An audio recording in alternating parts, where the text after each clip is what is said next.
अथ श्रीसूक्तम् हिरण्यवर्णाम् हरिणीम् सुवर्णरजतस्रजाम् चन्द्राम् हिरण्मयीम् लक्ष्मीम् जातवेदो ममावह ताम् महावह जातवेदो लक्ष्मीमनपगामिनीम् यस्याम् हिरण्यम् विन्देयङ्गामश्वम् पुरुषानहम् अश्वपूर्वाम् रथमध्याम् हस्तिनादप्रबोधिनीम् श्रियम् देवीमुपक्वये श्रीर्मा देवी जुषताम् कांसोऽस्मिताम् हिरण्यप्राकारामार्द्राम् ज्वलन्तीम् तृप्ताम् तर्पयन्तीम् पद्मे स्थिताम् पद्मवर्णान्तामिहोपक्वये श्रियम् चन्द्राम् प्रभासाम् यशसा ज्वलन्तीम् श्रियम् लोके देवजुष्टामुदाराम् ताम् पद्मिनीमीम् शरणमहम् प्रपद्ये लक्ष्मीर्मे नश्यताम् त्वाम् वृणे आदित्यवर्णे तपसोऽधिजातो वनस्पतिस्तव वृक्षोऽथ बिल्वः तस्य फलानि तपसा नुदन्तु मायान्तरायाश्च बाह्या अलक्ष्मीः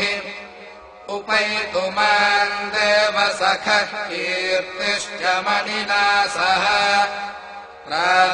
प्रादुर्भूतोऽस्मि राष्ट्रेऽस्मिन् कीर्तिमुद्धिम् ददातु मे क्षुत्पिपासामलाम् ज्येष्ठामलक्ष्मीर्नाशयाम्यहम् अभूतिमसमृद्धिम् च सर्वान् निर्नुद मे गृहात् गन्धद्वारान् दुराधर्षान् नित्यपुष्टाम् करीषिणीम् ईश्वरीगुम् सर्वभूतानाम् तामिहोपक्वये श्रियम् मनसः काममाकूतिम् वाचः सत्यमसीमहि पशूनागुम् रूपमन्नस्य मयि श्रीश्रयताम् यशः कर्दमेन प्रजा भूता मयि सम्भव कर्दमा श्रियम् वासय मे कुले मातरम् पद्ममालिनीम् आपस्रजन्तु स्निग्धानि चिक्लीतवस मे गृहे निज देवीम् मातरम् श्रियम् वासय मे कुले आर्द्राम् पुष्करिणीम् पुष्टिम् पिङ्गलाम् पद्ममालिनीम् चन्द्राम् हिरण्मयीम् लक्ष्मीम् जातवेदो ममावह आर्द्राम् यः करिणीम् यष्टिम् सुवर्णाम् हेममालिनीम्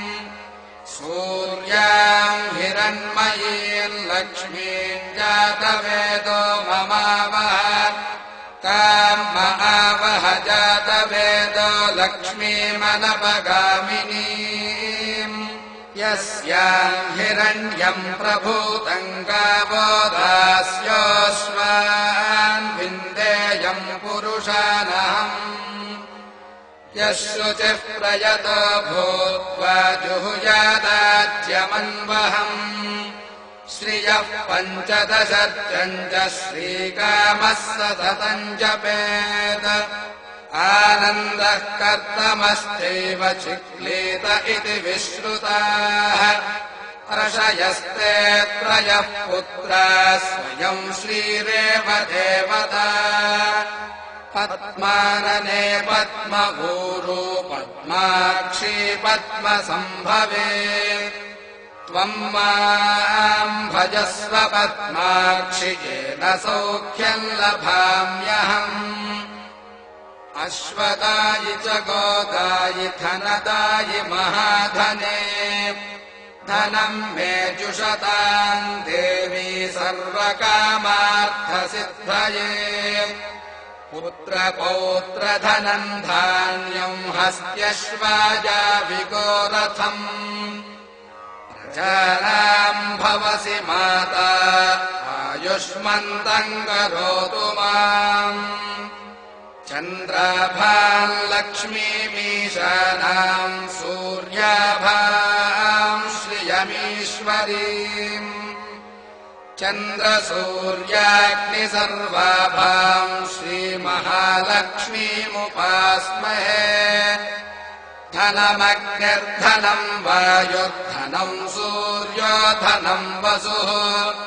धनमिन्द्रो बृहस्पतिर्वरुणम् धनमश्नुते वैनतेय सोमम् पिबतु वृत्रः सोमम् धनस्य सोमिनो मह्यम् ददातु सोमिनी न क्रोधो न च मात्सर्यन्न लोभो नाशुभामतिः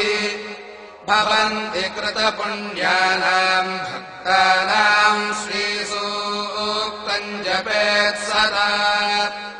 वर्षम् तु ते विभावरिदिवो अभ्रस्य विद्युतः रोहन्तु सर्वबीजान्यवब्रह्मद्विषो जहि पद्मप्रिये पद्मिनि पद्महस्ते पद्मालये पद्मदलायताक्षि विश्वप्रिये विष्णुमनोनुकूले त्वत्पादपद्मम् मयि सन्निधत्स्व या सा पद्मासनस्था विपुलकटितटी पद्मपत्रायताक्षी गम्भीरावर्तनाभिस्तनभरणमिता शुभ्रवस्त्रोत्तरीया लक्ष्मीर्दिव्यैर्गजेन्द्रैर्मणिगणखचितैः स्नापिता हेमकुम्भैः नित्यम् सा पद्महस्ता मम वसतु गृहे सर्वमाङ्गल्ययुक्ता लक्ष्मीम् क्षीरसमुद्रराजतनयाम् श्रीरङ्गधामेश्वरीम् दासीभूतसमस्तदेववनिताम् लोकैकदीपाङ्कुराम्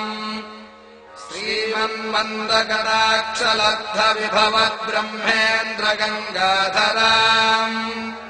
त्वाम् त्रैलोक्यकुटुम्बिनीम् सरसिजाम् वन्दे मुकुन्दप्रियाम्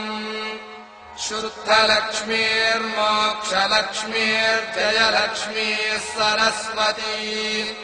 श्रीर्लक्ष्मीर्वरलक्ष्मीश्च प्रसन्ना मम सर्वदा वराङ्कुशौ पाशमभीतिमुद्राङ्करैर्वहन्तीम् कमलासनस्थाम् आलार्ककोटिप्रतिभाम् त्रिनेत्राम् भजेऽहमम्बाम् जगदीश्वरीम् ताम्